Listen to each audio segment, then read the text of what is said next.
Everything Old is New Again, America's entertainment pop culture talk show. It may well possess a rudimentary intelligence. I'm trying to think, but nothing happens. Felt a great disturbance in the force. Hello, I'm Mr. Red. Come on, Mark, like a dog for me. Where's the goodies? Leave the gun.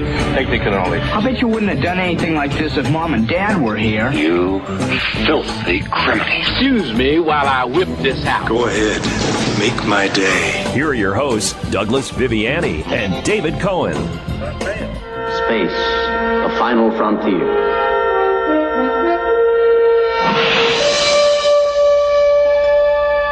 These are the voyages of the starship Enterprise. Its 5-year mission, to explore strange new worlds, to seek out new life and new civilizations, to boldly go where no man has gone before.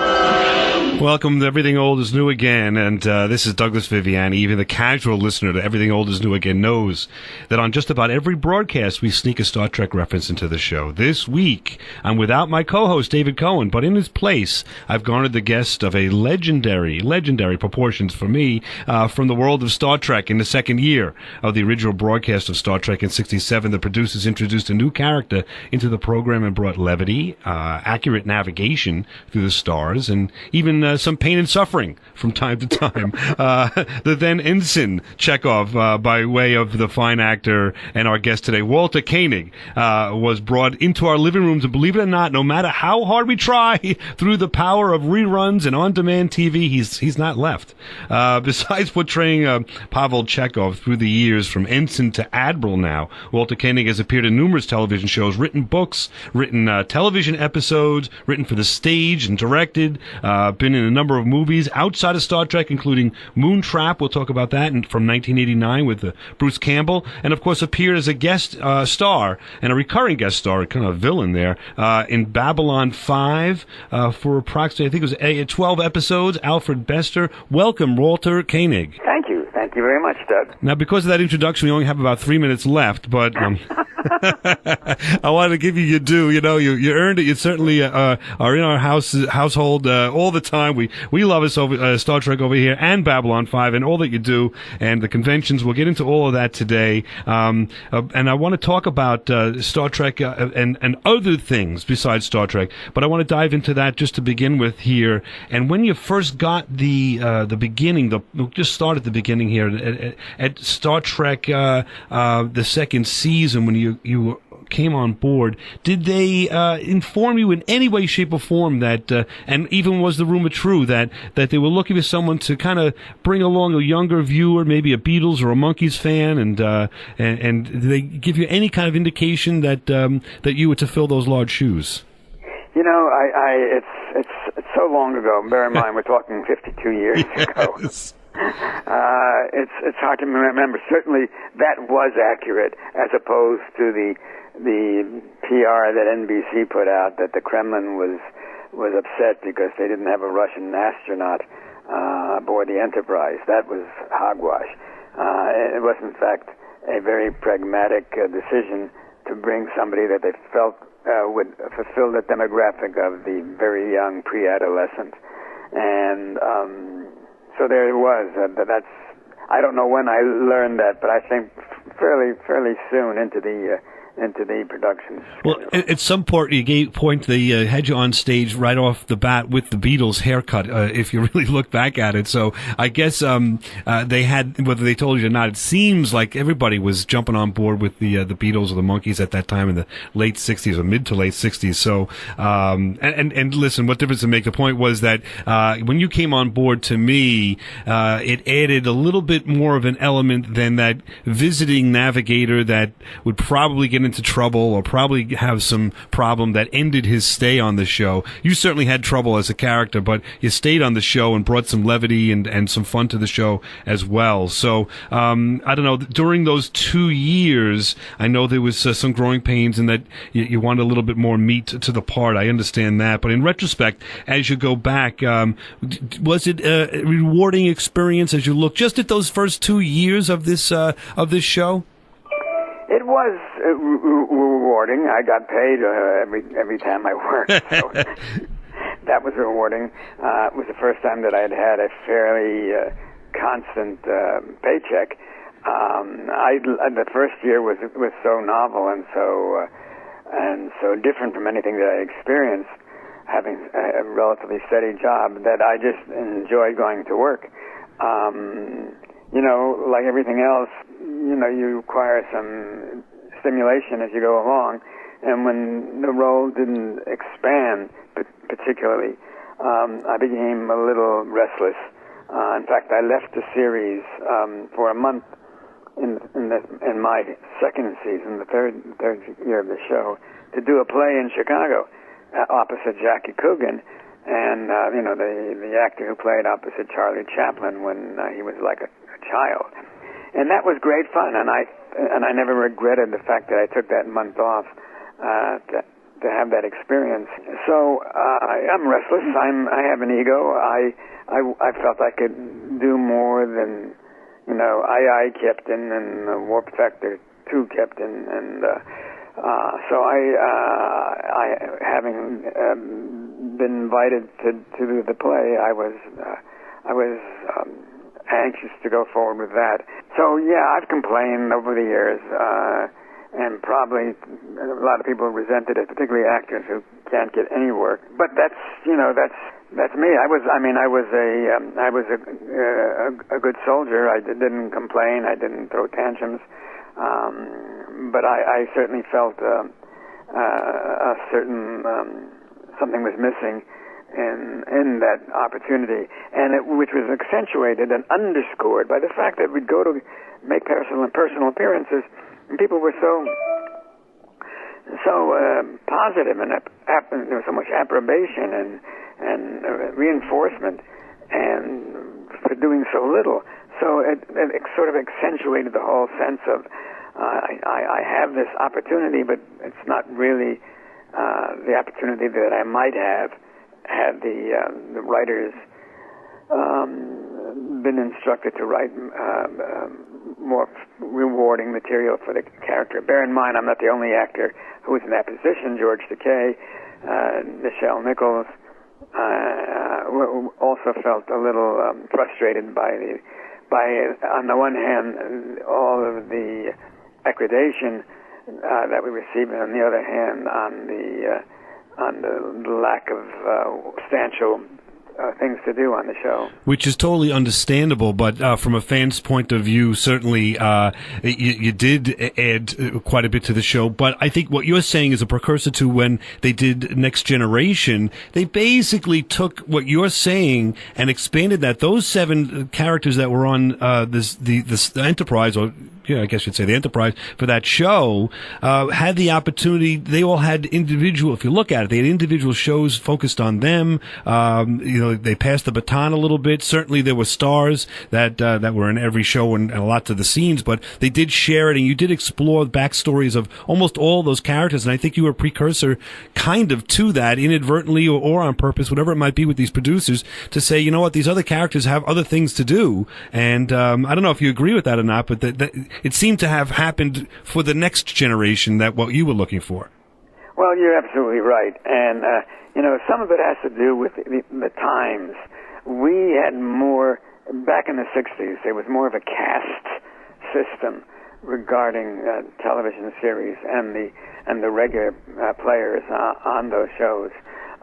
It was just standard practice that you'd have the most significant principles being focused on, and those subordinates, those secondary characters, being more in the background. And it showed up in the credits. In those days, the real stars of the shows received their credits at the top of the show, and the secondary characters received theirs at the back. In fact, we received ours in between the guest stars. So it wasn't a great deal of acknowledgement to those performers. But hey, as I said, I was just grateful for the opportunity to have a job most weeks, and I felt very thankful for that. But you get restless. You're an actor. Absolutely. You're in this job because either you have a very strong ego, or because you have a weak ego.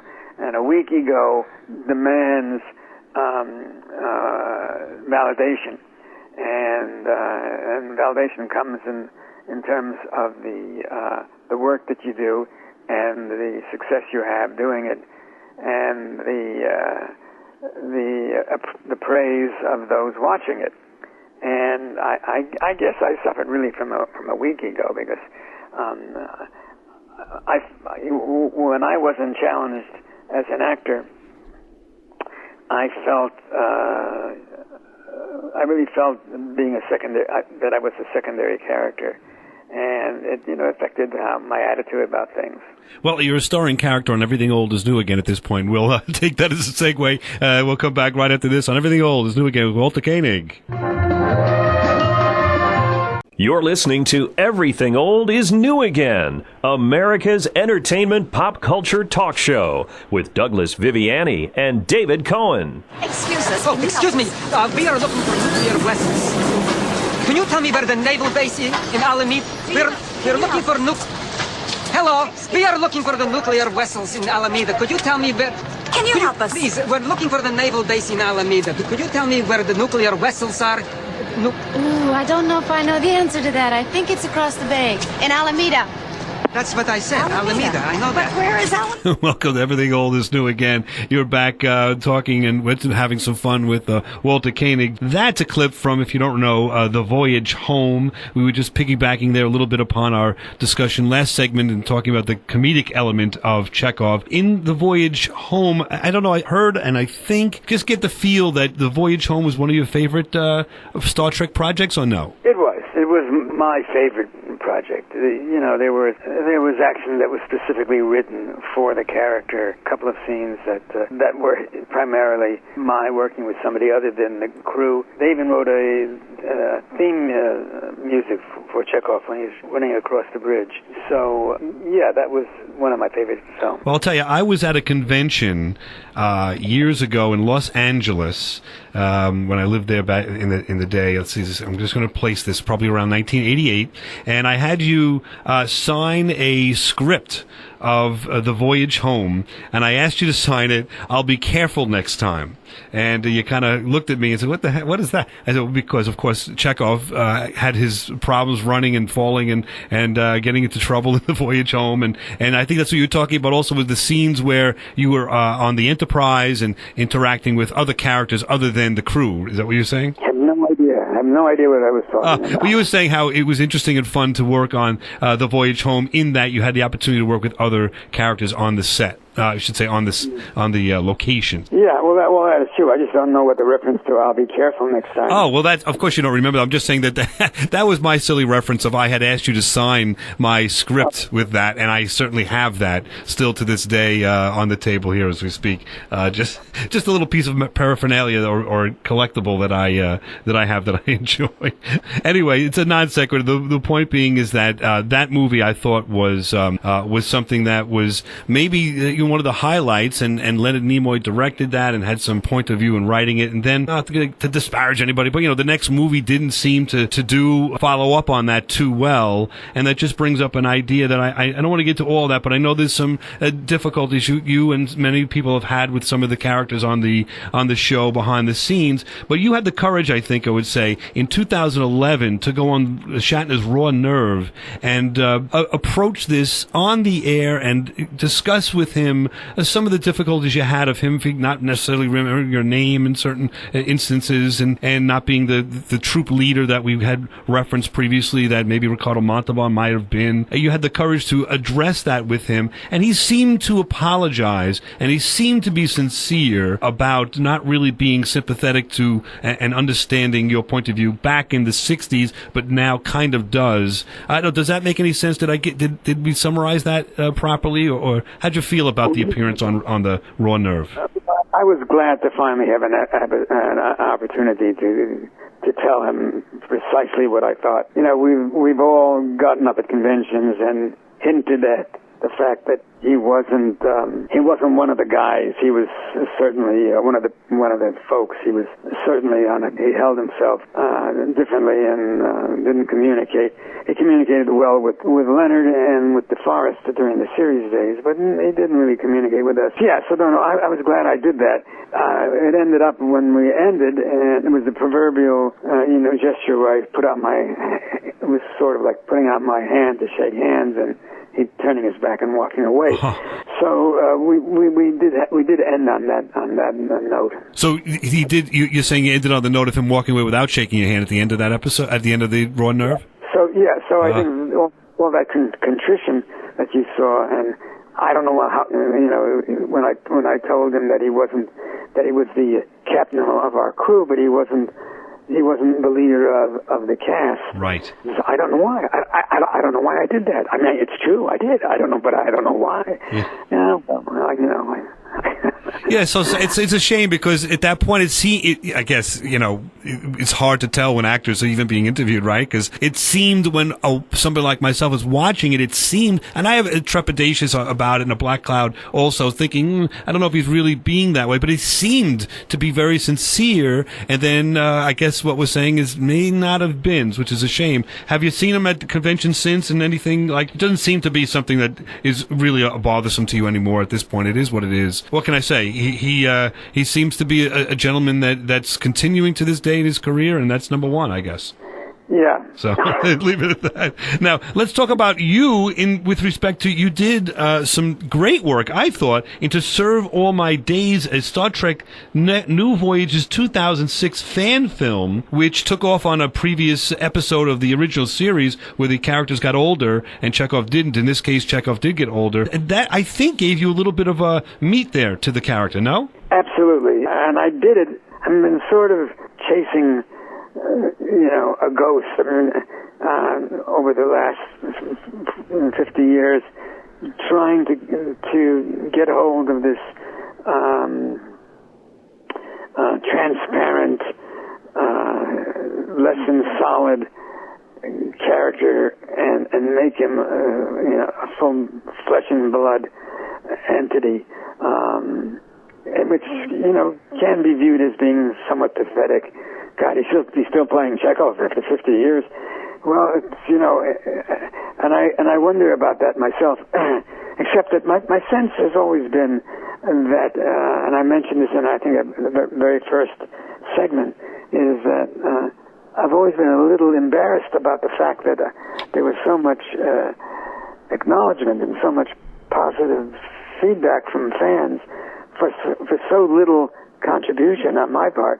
Not that I felt that I couldn't have done more, and precisely the opposite, that I could have, and I would have liked to have been able to prove it and make this character, substantial.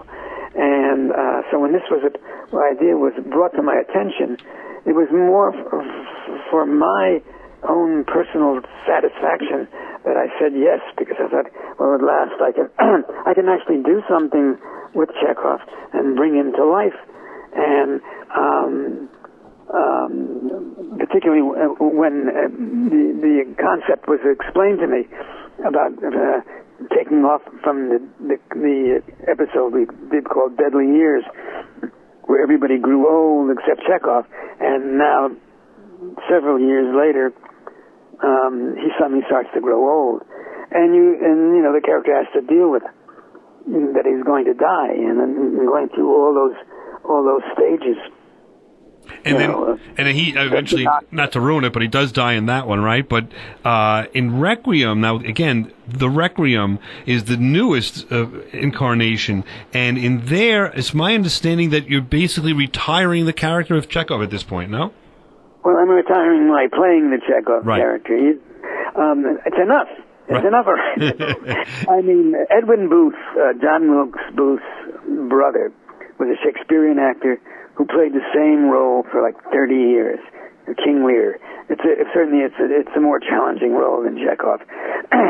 But, I wonder about a man playing the same role for so many years, and then I say, well, Jesus, I did it. And as I said, it might sound a little desperate, that I can't have I don't get any other opportunity, and so I keep doing this thing over and over again. But my intention always was to fill it out, to make it three-dimensional. And I think to serve, what was it called? To serve all my years? Yes. I'll get it for a second. I had it. To serve all my days. To serve all my days. I thought with that, that would be the episode, regardless of how few people saw it.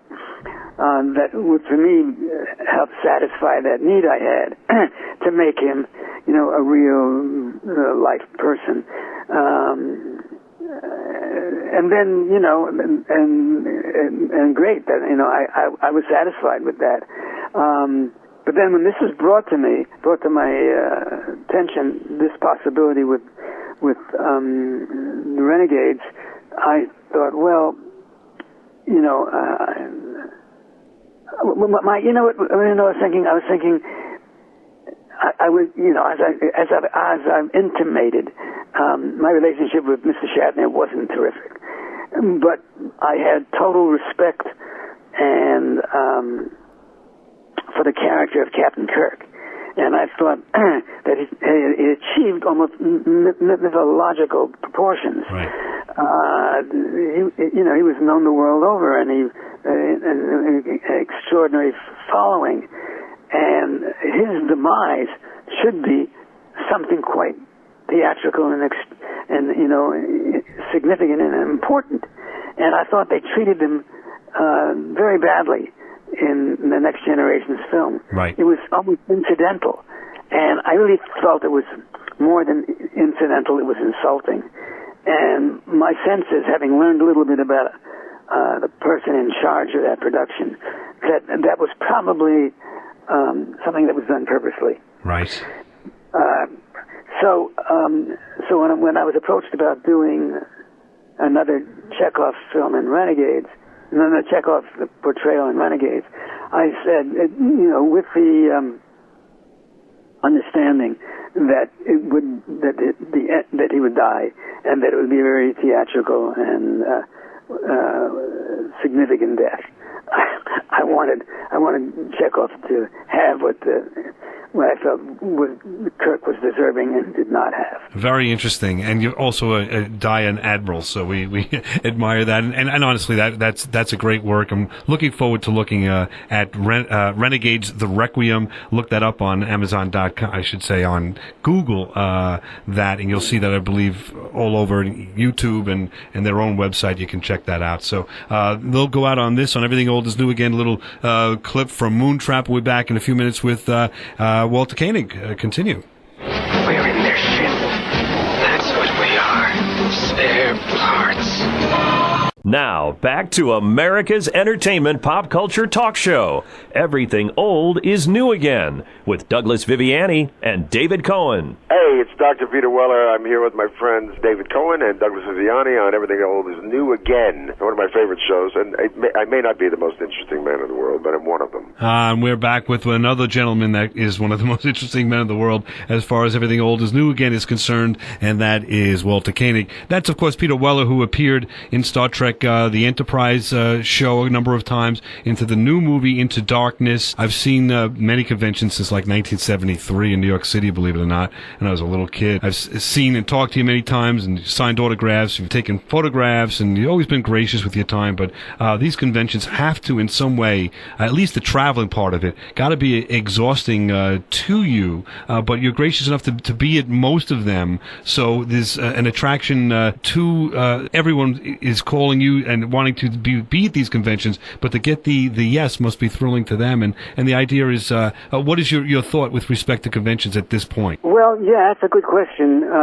I've been doing it for a long time, right. And I love being there. I love being at conventions. I love the interchange, the interaction with the fans. I like seeing actors that I haven't seen in years. And I'm always treated well by the hosts, the people who put them on. It's the traveling there that gets to me. If everything was done in California or Nevada, I probably would have less qualifications about taking those trips, but I'm generally flying across the country, and it's 5-6 hours, or I'm going to New Zealand or Australia, or the UK or Germany or Brazil, and that does take something out of me. So I'm sort of cutting down. I'm not totally rejecting invitations, but I'm trying to cut down a little bit at my age. And you've been at so many, and you're interesting, and as you are on the show here on stage, fielding questions, and certainly the fans will all agree are rabid and great for this show. But there's got to be, I've seen, let's just back up. When you're on stage at the convention, you do take questions, everyone does. And I've seen actors, while they're on stage, someone's proposing to their girlfriend while you're on stage there. and I've actually seen a girl say no to that, so that was embarrassing. And, people bring their dogs and their kids up and want the stars to, like, bless them. Or a man used to come up with these gourmet chocolates all the time and offer them to the celebrity. So there are some odd things that happen, which are memorable, and that's cool. But, I got to anticipate that there must be some odd questions or experiences you've had at a convention, not to disparage the person, but let's have some fun with some of these conventioneers and the silly things they've done with you, if you have any in mind. Well, I'm sure they've been over the course of the years. I've had one woman rather sophisticated and holding herself in an almost haughty manner look at the 20 pictures of me that I have set out to autograph and go back and forth from one end of the table to the other, deep in thought, and finally look up at me and say, which one of these is you? Isn't that lovely? Thanks for coming. How about, I think there was a time, I don't know, you were mistaken for a bellhop during one of the appearances when you were in your... God, yeah, that was hysterical. Jimmy Doohan and I, it was during the day of... before DVDs, when they had VCR, is that right? Am I getting that right? Yes. Yes, and everybody was opening up a mom and pop store somewhere, and we were invited to make an appearance at a mom and pop store that was just opening, and they flew us in first class, and they put us up in this it was in Charlotte, North Carolina. They put us in this very exclusive hotel. But the qualification was, the proviso was that we had to make an appearance in our uniforms, and I had never done that. I felt that was sort of like, I don't know, the monkey in the suit, right. And I found that I thought it was a bit beneath my dignity until they told me how much they were going to pay me. So I said, okay. So it was the only time I've ever done it. And so Jimmy Doohan in his uniform and Walter Koenig in his are waiting for this, stretched limo with the jacuzzi in the back seat and the drinks and everything else and the ping pong table to show up. And a woman who just checked in came over to us and said, "Y'all take my bags to the room now." And I can only imagine the reaction at that point with the two of you. I thought it was hysterical. Jimmy couldn't understand what was going on. But I thought that was very, very funny. But she thought we were bellhops, which shows that not the whole world is interested in the Star Trek. Right, exactly. And you got to kind of go through it with a smile on your face too. I mean, and you do that at these conventions. The conventions are great fun and so forth, but and be nothing without you being there, of course. But it's just being invited up to sacrifice a chicken in someone's room is not exactly something you. That's right. Yeah, that was, you heard that story. Yeah, a young lady came up to me, and very strange, quite attractive, but very strange, and she said she was into black magic, and during and I found her conversation fascinating, because it was so out of left field, and and nothing that I'd actually heard a real human being talk about before. And then she ended with an invitation to come to her room and sacrifice a chicken,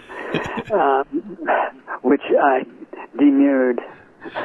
Gracefully, I'm sure you sneak away as much as you can. Now, those stories can be found and more in Warped Factors, Neurotic's Guide to the Universe, a book that you wrote that I found to be quite interesting and different from the other autobiographies that people have written. And you give some great stories behind the scenes also about about producers and directors and jealous managers and so forth. And besides that, there's also Chekhov's Enterprise, which you sort of as a diary went through how the experience was making Star Trek: The Motion Picture, which unfortunately didn't come out to be the great picture that we all desired, but it was at least the first step in getting the series onto the movie theater itself. But you have had some experience writing these books. Did you get a good reaction from these? What did you think of the reaction from setting these books out? Oh, the reaction was good. I got good critical reaction and good popular reaction. Yeah, you can definitely.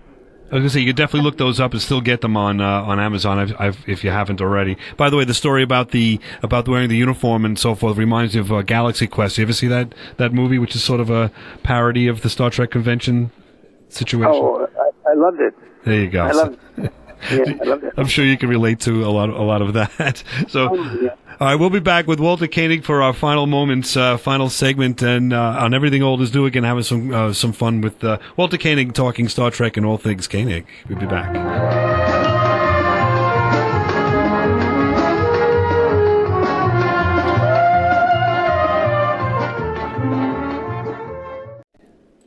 This is Everything Old is New Again, America's entertainment pop culture talk show with Douglas Viviani and David Cohen. The Council refuses to act. He is destroying planets, and yet they do nothing. We can't trust him anyhow. Our salvation may rest with rogues, outcasts.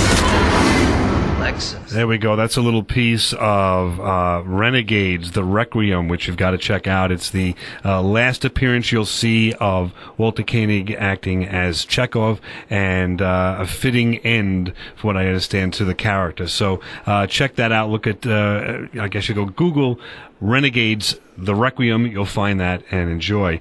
We're here on Everything Old is New Again, and we're having some fun with Walter Koenig, talking about all things Koenig, let's say. And one thing we haven't talked about is personal collections. Now, I have a collection of lunchboxes from the 60s and 70s that I acquired when I guess I was in my 30s, before I got married, because, and I think the motivation was that my mom never got me these, that I always kind of attracted my attention when I was a kid. So it's a little bit of a payback or to myself for a job well done, let's say. I have a curio with 60s and 70s lunchboxes. I also have a large collection of antique radios from the 30s to the 50s, and of course that's founded in my interest in history and the love of radio. I know, Mr. Koenig, that you collect Big Little books and pins and Chekhov collectibles. Does that ring a bell as to the reason why I did those two collections? Is that similar to what you're thinking when you're involved in collecting? Well, I've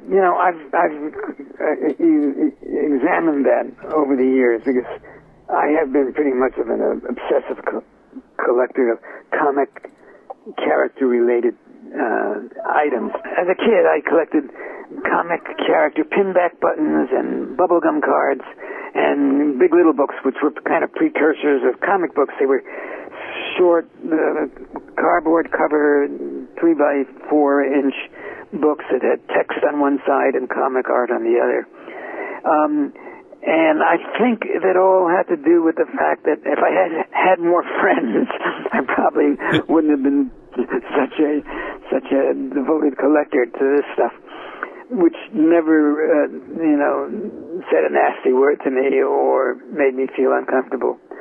And then somehow, and then when the opportunity arose, and then it was all thrown out by my mother. We lived in an apartment house, and when I went off to college, it all went down it went into the furnace.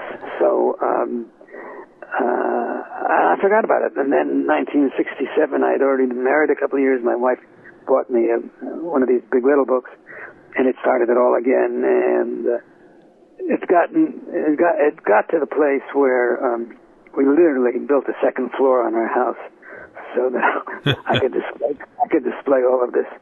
I must say now, as I've turned my 8th decade, my interest, although has not having expired, but certainly has waned a little bit, and I have it under control. I won't pay above a certain amount. Well, it sounds to me, though, that especially with the pins, I think you've gotten every pin there is, right? So at some point it has to wane. There's nothing else to buy. I mean, you've done such a great job collecting all these things.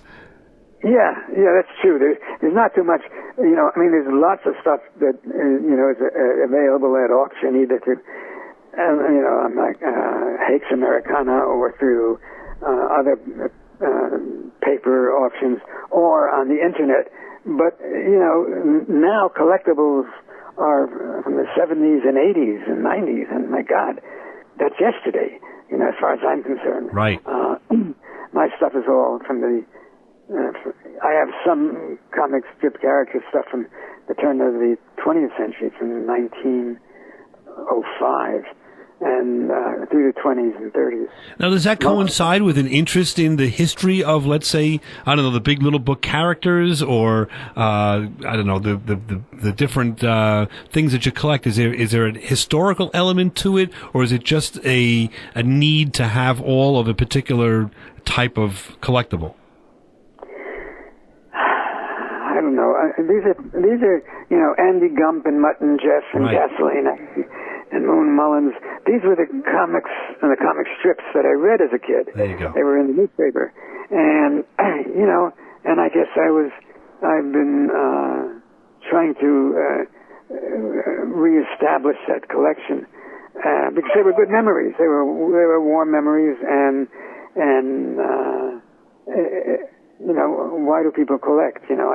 I think there are myriad reasons, but certainly some of them have to do with emotional connection. I agree 100%. That's why when I collect, listen, I go to the convention, Star Trek, I don't consider that my collection. I get an autograph or a picture or whatever it might be for the experience of interacting with you or someone for, I don't know, the 15 seconds and have a story with a buddy to just say, what happened or whatever. That's fine. But the radios that I collect and the lunch boxes, it gives you a visceral, kind of pat on the back that you've achieved finding this and to touch, to me, the radio, or to you maybe the little book that someone read and owned back in the day, and that you have it now. It's just something, I don't know what that is. There's something about that gives you a sense of satisfaction that you're owning a piece of a smidge of history that you're proud of, if that makes sense. Sure. Okay. Now, any of these Big Little books that you read anymore? You ever pick any of them up, or are they all on the shelf? Well, I did feel compelled to read at least some of them. And so, I have somewhere in the area of 500 or 600. Wow. And I've probably read about a quarter of the books. How about that? Because you're on the air with Everything Old is New again for too much time. Otherwise, you could have spent this time reading a few of them, right? You're doing bigger and better things, so that's okay. Speaking of which, I want to congratulate you on the Hollywood Walk of Fame. Well deserved. You received that recently. Where is it? I know, of course, it's in Hollywood and right by the theater there. But can we define where it is to find it? I'm not really sure. I know if you know where George Takei's star is and Gene Roddenberry's, mine is pretty close to theirs. Okay. So, but I don't know the street. I've seen it once or twice. It was not in great repair. I felt like I should come out there with a bucket and a mop and clean it up a little bit. Right. Well, that particular area is not for people that don't live there. I lived there a little bit. When I was there in the late 80s, it wasn't the greatest, cleanest area of Los Angeles, let's say. Right. So that might happen here and there. But just to have that is, I mean, that's extraordinary, and that's got to be a plaque that you've got on the wall somewhere, and something to pat yourself on the back with. And again, congratulations for that. Final question. We here on Everything Old is New Again, we like to expose and talk about the past and the present of entertainment. Now, certainly there's a new Star Trek series coming out called Star Trek Discovery, and I don't know where we are with that. It hasn't been released yet. But do you have any, since you've like the precursor to all of this and the foundation to the entertainment in the Star Trek world we're watching today, or at least a piece of the foundation, do you have any thoughts with respect to the new or a new show that's now going to be released in September? Well, I don't think about it very much. In my case, old is old, and you know, and I try not to live in the past. When you get to my age, you start thinking about the neat things that happened to you or the bad things that happened to you when you were much younger.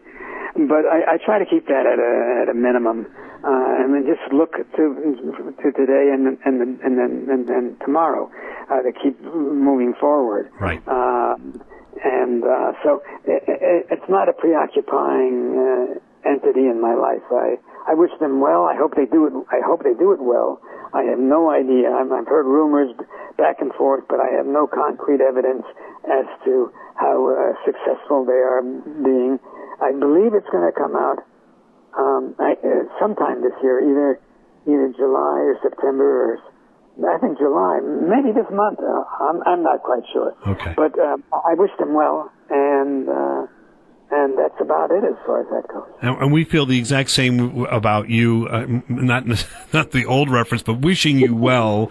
And we wish you very well, I would just say this, we've had a very fun experience with you. We've had brought things to life that I don't think that people hear on the radio all that much, and it's been a tremendous experience spending time with you, someone that I've admired since you've been on the air. I was born in '62, so you've been in my life my entire life, and I wanted to just thank you for taking the time, and we had so much fun. Thank you so much.